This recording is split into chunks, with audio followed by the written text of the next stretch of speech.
সকলকে। আশা করছি তোমরা সবাই খুব ভালো আছো আর আমিও ভালো আছি। তো ব্লগটা শুরুটা দেখে নিশ্চয়ই বুঝতে পারছো, গতকাল যেহেতু ছিল আমাদের অ্যানিভার্সারি, তো সন্ধ্যার সময় মোনাদের বাড়িতে ডাকা হয়েছিল আমাকে গল্প করার জন্য। তারপর নন্দিয়াদি আমাকে এই কাঠকরবী ফুলগুলো দিল। তো আমার কাঠকরবী ফুল ভালোই লাগে, তো আমি দেখলাম যে দুটো ছবি তুলি। তারপর কোথায় থেকে হঠাৎ এরকম সারপ্রাইজ চলে আসলো।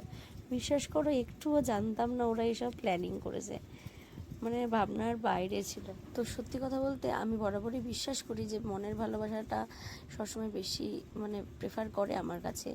তো ওরা মন থেকে যে ছোট্ট আয়োজনটা করেছে না, এটা আমার কাছে প্রচুর কিছু। নন্দিয়াদি নিয়ে এসেছে 12 রকমের মিষ্টি, 12 বছরের অ্যানিভার্সারি বলে।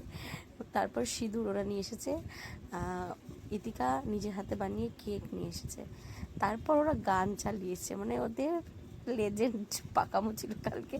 তো তবুও সেই পাকামোটাই হয়তো খুব ভালো লেগেছে, মানে নিজের ভাবলে হয়তো এরকম করা যায়। তারপর আবার তোমার দাদাভাইকেও ডেকেছে, ও জানতো না এগুলো ছিল, আমি জানতাম না ও আসবে, কারণ ও তো মানে নিজের কাজে বেরিয়ে গেছিলো সন্ধ্যার সময়।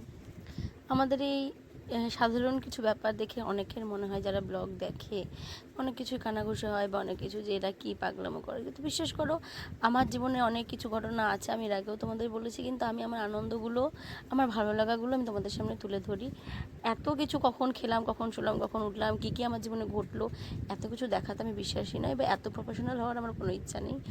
তো যাই হোক, ওরা এই যে আনন্দের ওদের যে আয়োজন, তার জন্য যে এই আবারও আরেকবার 12 বছর পর আমরা বিবাহ বন্ধনে আবদ্ধ হলাম, তার জন্য তোমাদেরকে অনেক অনেক ধন্যবাদ। এবার নন্দিতাদির আর এদের আইটেমটা শুধু দেখো প্লিজ।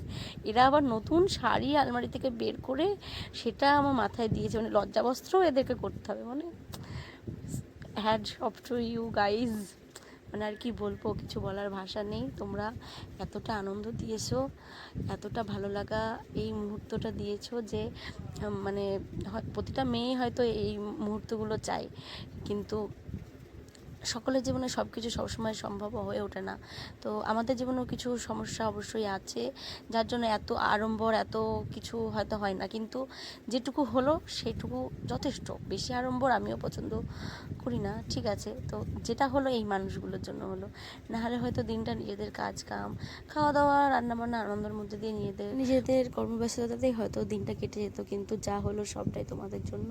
তোমরা এইভাবেই ভালোবাসতে থেকো, পাশে থেকো, এইভাবেই আমাদের আবারও সারপ্রাইজ দিতে থেকো, আমাদের দিনগুলো আবারও স্পেশাল করতে থেকো। আর খুব ভালো লাগলো, বিশ্বাস করো, যে সন্ধ্যাটা তোমরা একটা ভালো সন্ধ্যা আমাকে উপহার দিলে, তার জন্য অনেক অনেক ধন্যবাদ, অনেক অনেক ভালোবাসা।